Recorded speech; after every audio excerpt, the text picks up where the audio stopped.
오늘 출애굽기 10장 12절에서 20절 말씀은 메뚜기 재앙에 대한 내용입니다. 이 말씀을 통하여서 우리가 묵상할 수 있는 몇 가지 내용들이 있습니다. 첫째로 묵상할 수 있는 것은 하나님과 타협하려 한 결과는 심판임을 알고 하나님을 경외하게 하옵소서입니다. 12절 말씀을 보도록 하겠습니다. 제가 읽겠습니다. 여호와께서 모세에게 말씀하셨습니다. 내 손을 이집트 땅 위에 뻗어 메뚜기들이 이집트 땅에 올라와 이 땅의 모든 풀과 우박이 남긴 모든 것들을 다 먹어 치우게 하여라. 네. 여러분, 바로는 하나님의 백성을 끝까지 보내려고 하지 않았습니다. 그는 하나님과 타협하려고 했습니다. 가기는 가되 너무 멀리 가지는 말아라. 남자들만 가라. 자신이 가진 것을 끝까지 놓지 않고 계속해서 하나님 앞에 타협을 하려는 모습을 보고 또한 우리가 보았습니다. 하나님께서는 모든 히브리 백성을 보내라고 하셨지만 바로는 남자들만 가라고 이야기를 했습니다. 끝까지 붙잡고 있습니다. 이것이 바로의 모습이었고 그 결과는 무엇인가 하면 오늘 말씀에 기록되어 있는 것처럼 메뚜기의 재앙을 맞이하게 되었습니다. 여러분, 하나님께서 모세에게 말씀하십니다. 손을 뻗어서 메뚜기들이 이집트 땅에 올라오게 하라는 것입니다. 그러면 어떻게 될까요? 이 땅의 모든 풀과 우박이 남긴 모든 것들을 다 먹어 치우게 하여라. 아직 밀과 귀리는 남아있다라고 생각했던 그 바로의 그 모든 것들까지도 하나님께서는 다 빼앗아 가시겠다는 것입니다. 그가 의지하고 있던 그 작은 것이라도 하나님께서는 철저하게 그것을 빼앗으시고 거두어 가신다고 말씀하십니다. 지금 하나님께서 모세에게 이것을 말씀하신 이유는 무엇일까요? 지금 이 일을 진행하고 있는 존재가 누구인지를 알게 하기 위함입니다. 지금 이 일은 여호와 하나님, 내가 하고 있는 일이다. 내가 이 일을 주도적으로 진행하고 있다라고 주님께서 말씀하시고, 그리고 모세는 그 하나님의 일에 단지 동참할 뿐입니다. 여러분, 하나님께서는 모세가 없이도 하나님의 일을 하실 수 있습니다. 그러나 하나님께서는 모세를 불러주셨고 또한 아론도 참여하게 해주셨습니다. 아무도 알아주지 않던 모세를 하나님께서는 기억하시고 불러주셔서 하나님의 사역에 동참케 하십니다. 그런데 우리는 너무나도 자주 착각합니다. 모세가 능력이 있다고 말입니다. 그렇지 않습니다. 하나님께서 이루어 가시고 모세를 불러주실 뿐입니다.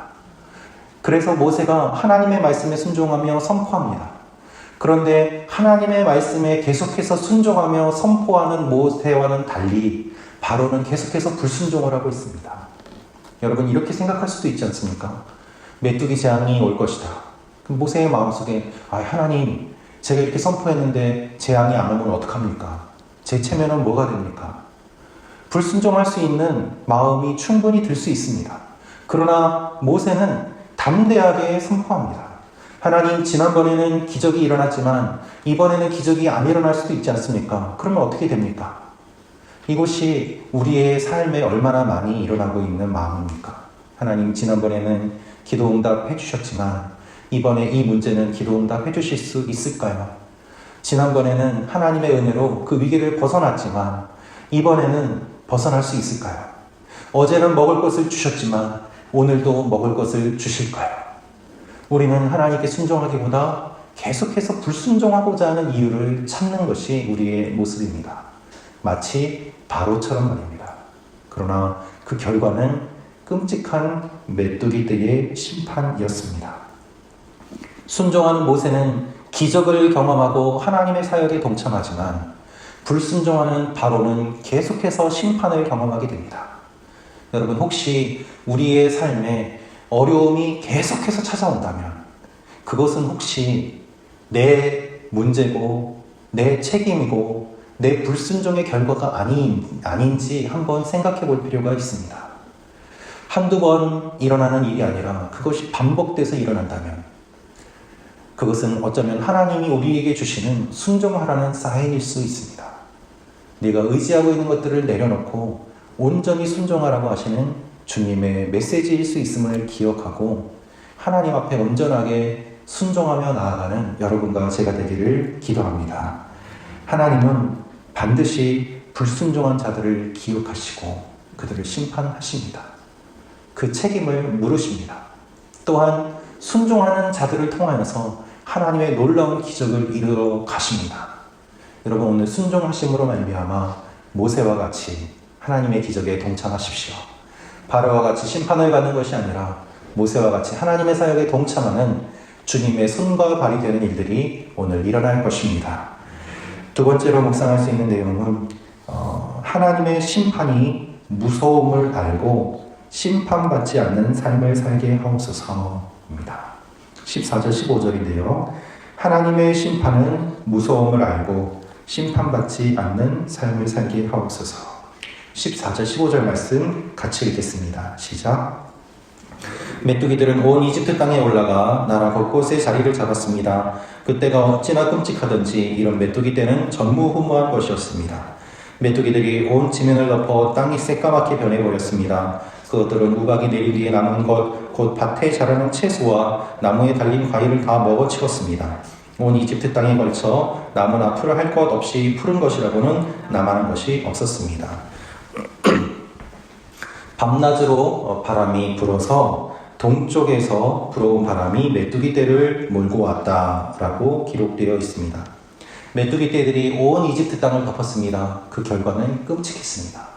우리는 한국에 살고 있기 때문에 이 광경을 잘 상상할 수 없습니다만은 지금도 중동 지방 그리고 아프리카 일부 지방은 이 메뚜기 떼가 갑자기 대량으로 출몰하여서 많은 피해를 입히기도 합니다. 그런데 본문에 기록되어 있는 이 메뚜기 떼는 전무후무한 것이었다라고 기록되어 있습니다.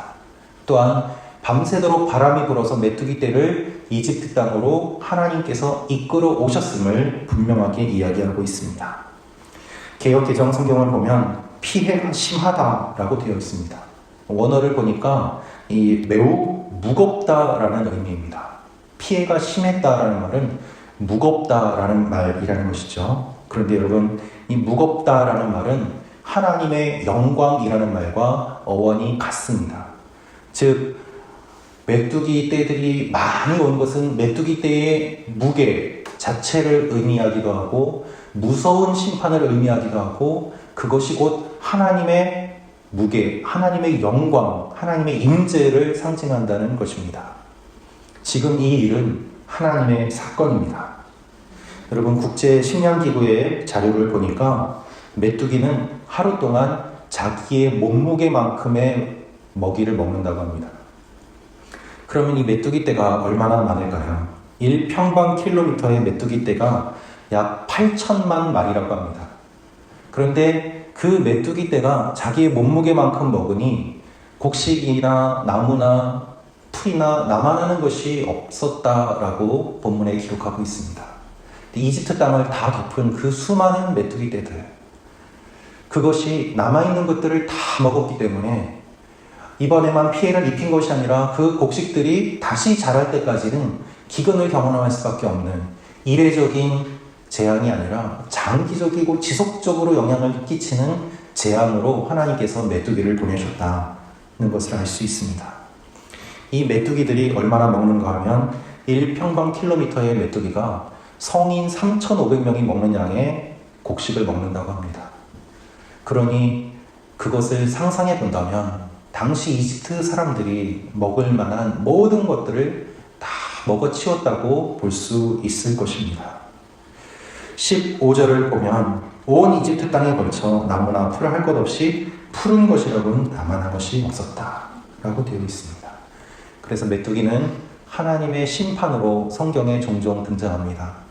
요엘서 1장 4절 말씀을 보면 풀무치가 남긴 것을 메뚜기가 먹었고 메뚜기가 먹고 남긴 것을 느치가 먹었고 느치가 남긴 것을 황충이 먹었다고 기록되어 있습니다. 비슷한 종류의 곤충들이 4번이나 찾아와서 먹는 것을 통해 하나님의 심판이 무섭게 임함을 이야기하고 있습니다. 그래서 중동 사람들은 메뚜기 떼가 두려웠기 때문에 메뚜기 떼를 막아주는 신을 만들어서 그 우상을 섬겼습니다. 그 우상이 민이라는 우상이었습니다. 그런데 하나님께서 메뚜기 떼를 보내셨다는 것은 그 우상이 아무런 힘을 발휘하지 못했다는 것을 의미합니다. 너희가 아무리 메뚜기 떼를 막으려고 신을 만들고 우상을 숨겨도 하나님께서 메뚜기 떼를 보내시면 너희는 막지 못한다. 이것이 하나님의 메시지였고 또한 바로에게 주시는 심판의 선포였던 것입니다. 여러분, 하나님의 재앙은요, 무섭습니다. 우리가 은혜 가운데 거해서 잘 경험하지 못하는데요, 실제로 하나님께서 대적들을 치실 때는 무섭게 치십니다. 적당히가 없습니다. 하나님은요, 모든 악을 다 뿌리 뽑으시는 분이십니다. 할렐루야. 하나님 우리의 대적을 멸하시는 분이십니다. 악은 찾으려고 해도 흔적도 없도록 하나님께서 다 제하여 버리실 것입니다. 하나님을 대적하는 자들, 주님의 교회를 공격하는 자들, 하나님의 백성들에게 눈물을 흘리게 하는 자들, 주님께서는 그것들을 다 심판하시고 모든 눈물을 닦아주신다고 말씀하고 계십니다. 그래서 여러분, 우리는 하나님의 징계를 가끔 받으면서도 하나님의 그 징계가 무섭고 무거움을 경험하지만 대적들은 징계가 아니라 완전한 징벌로, 하나님의 은혜가 아니라 완전한 분노와 책망으로 그 일들을 경험하게 될 것입니다. 그것이 우리에게 주시는 소망이요, 우리가 주님만을 바라보아야만 하는 이유입니다. 여러분, 하나님이 여러분의 대적을 멸하실 줄로 믿습니다. 하나님의 심판은 무섭습니다. 그래서 하나님의 심판은 우리에게는 구원이지만 대적들에게는 멸망이에요. 하나님의 심판은 철저합니다. 그리고 하나님의 계산은 철저합니다. 여러분, 하나님의 계산은 철저하기 때문에 여러분이 하나님 앞에 억울한 거, 눈물 흘리는 거 하나님이 반드시 다 갚아주십니다. 저 개인적으로도 목회하면서 많은 경험을 하였고 제 힘으로 갚으려고 하였지만 안 될 때 하나님께서 오히려 제가 생각하는 것보다 더 놀라운 방법으로 갚아주시고 철저하게 갚아주시고 계산을 정확하게 하시는 것을 여러 번 보았습니다. 그래서 여러분, 우리가 하나님 앞에 최선을 다해야만 합니다. 그러면 하나님께서 반드시 갚아주십니다. 눈물로 씨를 뿌린 자 기쁨으로 당을 거두리로다. 오늘도 기도로 하나님 앞에 씨를 뿌리고 그 당을 거둘 날을 기대하며 악이 멸망할 것을 소망하며 하나님 앞에 의를 행하는 여러분과 제가 되기를 기도합니다. 세 번째로 묵상할 수 있는 내용은 죄를 반복해서 짓는 어리석음에서 벗어나게 하옵소서입니다. 죄를 반복해서 짓는 어리석음에서 벗어나게 하옵소서. 우리 17절에서 20절 말씀 보도록 하겠습니다. 같이 읽겠습니다. 시작. 그러니 내 죄를 한 번만 더 용서해주고 너희 하나님 여호와께 이 죽을 재앙을 내게서 없애달라고 기도하라. 모세는 바로에게서 물러나와 여호와께 기도했습니다. 그러자 여호와께서 서쪽에서 강한 바람을 일으켜 메뚜기 떼를 쓸어 가셨습니다. 그러고는 홍해에 던져 넣으셨습니다. 이제 이집트 땅에 메뚜기는 한 마리도 남아있지 않았습니다. 그러나 여호와께서 바로의 마음을 강팍하게 하심으로 바로는 이스라엘 백성들을 보내주지 않았습니다. 아멘. 바로는 메뚜기 재앙을 물리쳐달라고 말합니다. 급하게 16절을 보니까 서둘러 모세와 아론을 불렀다고 기록되어 있습니다. 그런데 17절에 내 죄를 한 번만 더 용서해주고, 원어를 보니까 이번 딱 한 번만 이라는 뜻입니다. 이번 딱 한 번만, 딱 한 번만 더 봐달라. 그것이 바로의 요청이었습니다. 그리고 모세는 바로에게서 나와 하나님께 기도합니다. 서쪽에서 강한 바람이 불어서 홍해에 모든 메뚜기 떼들이 다 빠졌습니다. 그리고 한 마리도 남지 않았다고 되어 있습니다. 여러분, 그 메뚜기 떼들이 갑자기 사라진 이유는 무엇입니까? 기도했기 때문입니다. 메뚜기 떼들이 다 홍해에 빠져서 사라진 것처럼 나중에 이스라엘 백성들을 쫓아온 애굽의 모든 군대들은 다 홍해에 빠져서 죽습니다. 메뚜기 떼가 홍해에 빠져서 죽었습니다. 다 사라졌습니다. 그런데 바로의 마음이 다시 강팍해졌다라고 되어 있습니다. 몇 번이나 잘못을 반복하는 바로의 모습을 보게 됩니다. 여러분, 이번이 처음이 아니죠. 이번 한 번만 용서해달라. 이번 한 번만이 벌써 몇 번째입니까? 그것이 바로가 보이고 있는 어리석음이고 죄의 모습입니다. 죄인들은 언제나 한 번만 죄를 짓지 않습니다. 한 번 짓고 또 짓습니다. 용서해주면 회개할 것처럼 보이지만 사실은 돌이키지 않고 다시 죄를 짓는 모습을 보게 됩니다. 범죄를 연구하는 학자들의 이야기를 들어보면 연쇄 살인범은 각각 독특한 흔적을 남긴다고 합니다. 그래서 그 연쇄 살인이 계속해서 진행됨으로 말미암아 그 동일한 흔적, 그 패턴을 사람들이 발견하고 특정 인물을 지목하여서 그 사람을 검거할 수 있다고 이야기를 합니다. 어리석은 모습입니다. 범죄를 저지를수록 자신이 더욱더 드러납니다. 그런데도 그 범죄를 끊지 못하고 계속해서 같은 범죄를 짓는 것이죠. 하나님 앞에 이와 같이 어리석은 모습을 보이는 사람들이 있습니다. 바로가 그렇습니다. 그렇다면 우리의 모습은 어떨까요? 여러분, 우리는 영적으로 지혜롭게 반응하고 있습니까? 내가 힘들어 하나님 앞에 기도했을 때 하나님이 내 문제를 해결해 주셨습니다.